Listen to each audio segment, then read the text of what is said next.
자극적이고 기름진 음식을 먹고 나면 담배를 찾는 흡연자들이 유독 많습니다.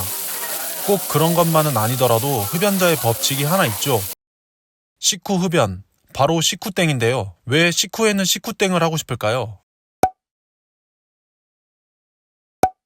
식사 뒤에 피우는 담배가 유독 맛있다고 느끼는 이유는 페릴라르틴 성분 때문입니다. 페릴라르틴은 담배에 첨가하여 담배의 자극적인 냄새나 연기의 맛을 부드럽게 하기 위해 담뱃잎에 첨가한다고 하는데요. 페릴라르틴은 설탕이라 부를 수 있는 슈크로스보다 약 2000배 정도 달콤하다고 합니다. 흡연하는 과정에서 담뱃잎에 들어있는 페릴라르틴이 식사 후에 입안에 남아있는 침과 기름에 분해되어 단맛을 내게 되는 것입니다. 이 때문에 소위 담배가 존나 맛있다라고 느끼는 것입니다. 그럼 식후 흡연, 식후땡을 하고 나면 소화가 잘 되는 것 같다고 느끼는 것은 왜 그럴까요?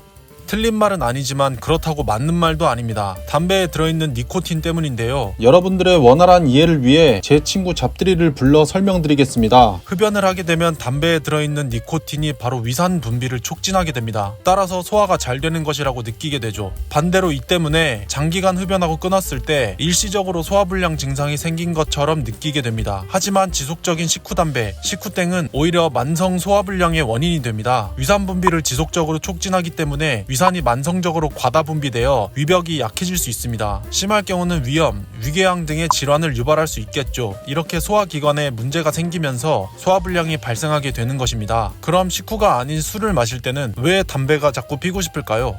바로 알코올 때문입니다. 영상 뒤에서도 설명드리겠지만 술, 그러니까 알코올을 섭취하여 뇌에서 도파민을 분비하게 되면 행복감을 느끼게 되는데 이와 같은 행복을 느끼기 위한 니코틴의 양이 점점 커지게 되는 것이죠. 이를 교차내성이라고 부르는데요. 말 그대로 비슷한 효과를 내는 물질들에 대해 서로 교차하여 같은 효과를 내기 위해 더 많은 양이 필요한 내성이 생기는 것이죠. 다시 말해 술을 마시며 행복감을 느끼고 있을 때 원래 피우던 담배만큼의 양으로는 충족감이 느껴지지 않는 것입니다. 그래서 술을 마실 때 평소보다 더 많이 담배가 피우고 싶은 것이죠. 게다가 술을 마시면서 담배를 피우게 되면 무의식 중에 연기를 더 깊게, 더 많이 빨아들이기 때문에 평소보다 흡연으로 인해 흡수되는 유해물질의 양이 더 많아지게 됩니다. 그리고 음주 시 체내에 흡수되는 알코올 때문에 우리 몸의 혈액순환이 활발해지면 담배에 들어있는 유해물질이 몸으로 더 빨리, 그리고 많이 흡수될 수밖에 없겠죠. 결국 술은 흡연을 더 많이, 더 자주 하게 만드는 증폭제 역할을 하는 것입니다. 그럼 담배는 왜 끊기 힘들까요?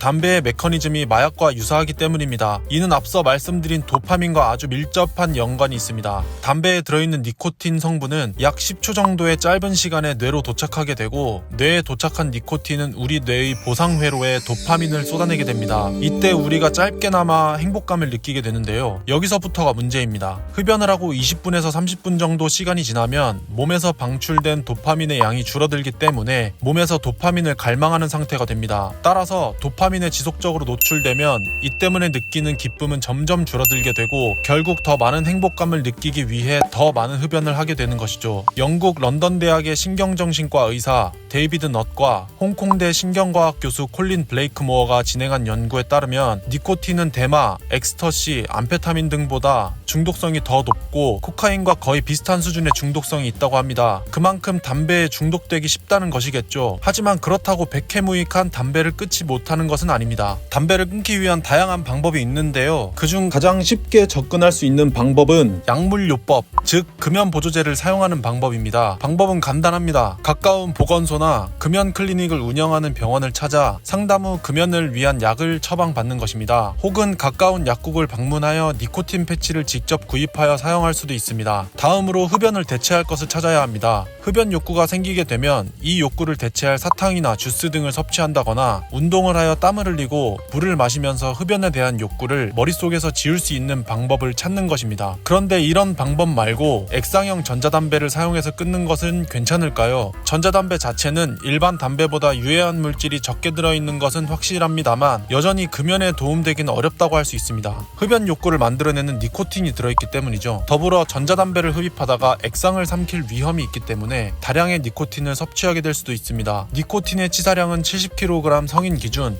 50에서 60mg으로 이 정도의 니코틴을 마시게 될 확률은 적지만 액상을 삼키게 될 경우 고농도의 니코틴을 직접 섭취하게 되기 때문에 흡연으로 느끼는 만족감에 대한 내성이 생겨나고 더 많은 흡연 욕구를 느끼게 될 여지도 충분하겠죠. 게다가 액상에 들어있는 다양한 성분들이 높은 온도로 가열되며 새로운 유해 화학물질을 생성할 수 있기 때문에 전자담배에 들어있는 유해물질이 적다고 해서 절대 안전한 것은 아닙니다.